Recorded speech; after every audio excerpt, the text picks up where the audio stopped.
Soya beans கூட்டு பண்ண போகிறோம். ஒரு குக்கரில் எண்ணெய் கடுகு போட்டு தாளித்து வெங்காயம் போட்டுடணும். வெங்காயம் போட்டோன்னே கொஞ்சம் கருவேப்பிலை, வெங்காயம் நல்லா வதங்கணும். வதங்கின பிறகு பார்க்கலாம்.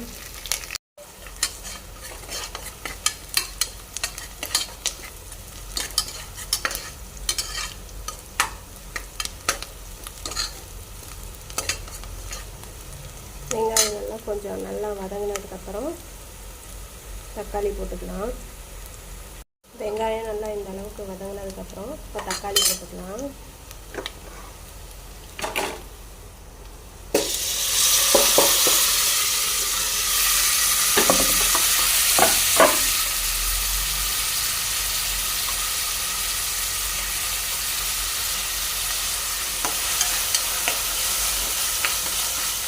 தக்காளி நல்லா வதங்கிறதுக்காக இந்த கூட்டுக்கு தேவையான உப்பையும் சேர்த்துக்கலாம்.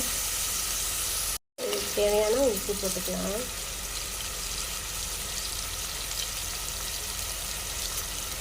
தக்காளி நல்லா வதங்கட்டும். வதங்கினதுக்கப்புறம் பார்க்கலாம்.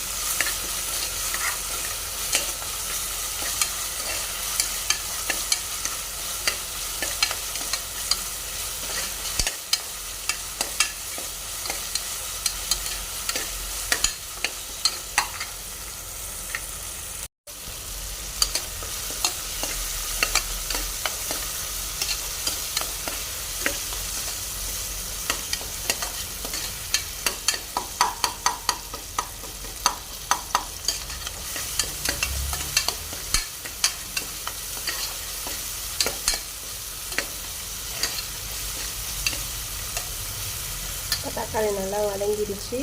சோயா பீன்ஸ் போட்டுக்கலாம்.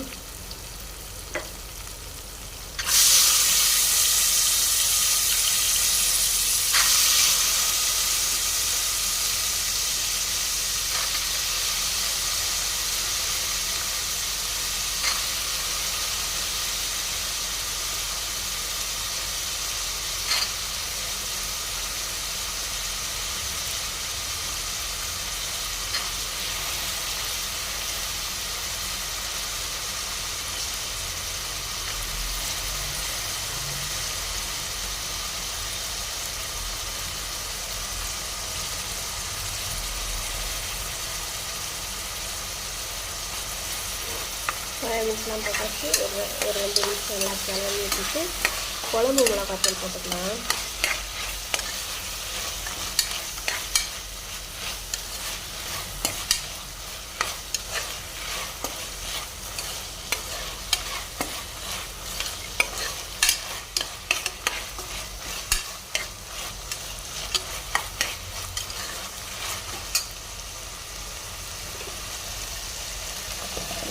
குழம்பு தூள் நம்ம காரத்துக்கு ஏற்றாப்புல போட்டுக்கலாம். இப்போ இதில் ஒரு 3 ஸ்பூன் போட்டுக்கலாம்.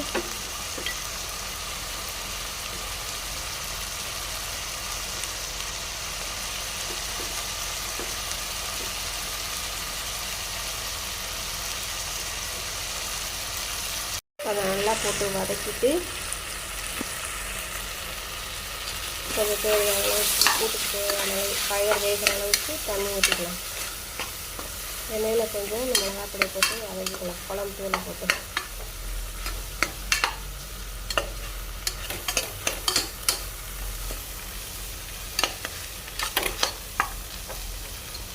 எண்ணெய் நல்லா வதக்கியாச்சு. இப்போ தண்ணி ஊற்றிக்கலாம்.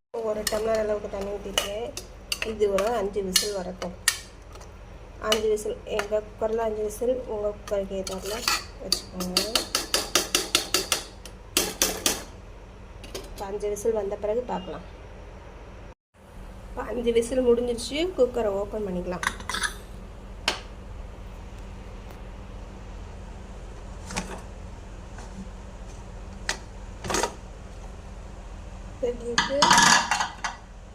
அடுப்பு ஆன் பண்ணி கொஞ்சம் சுருளை வதக்கிக்கலாம்.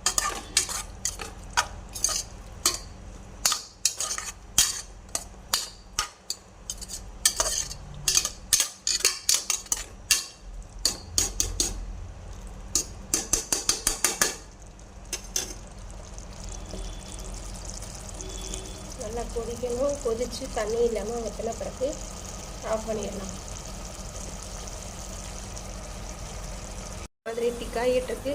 இன்னும் கொஞ்சம் திக்கான பிறகு ஆஃப் பண்ணிடலாம்.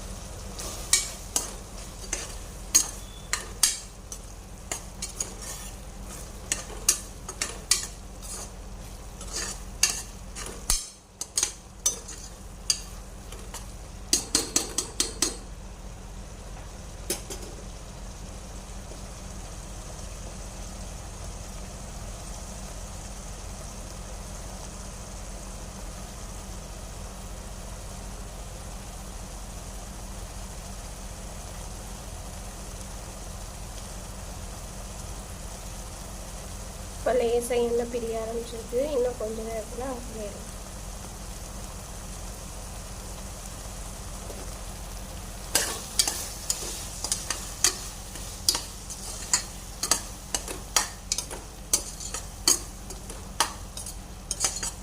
போதும், இந்தளவு கூட்டான பிறகு ஆஃப் பண்ணிடலாம்.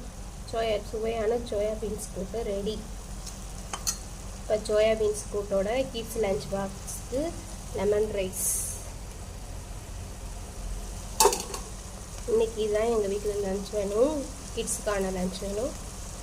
பிடிச்சிருந்தா லைக் பண்ணுங்கள், ஷேர் பண்ணுங்கள், சப்ஸ்கிரைப் பண்ணுங்கள்.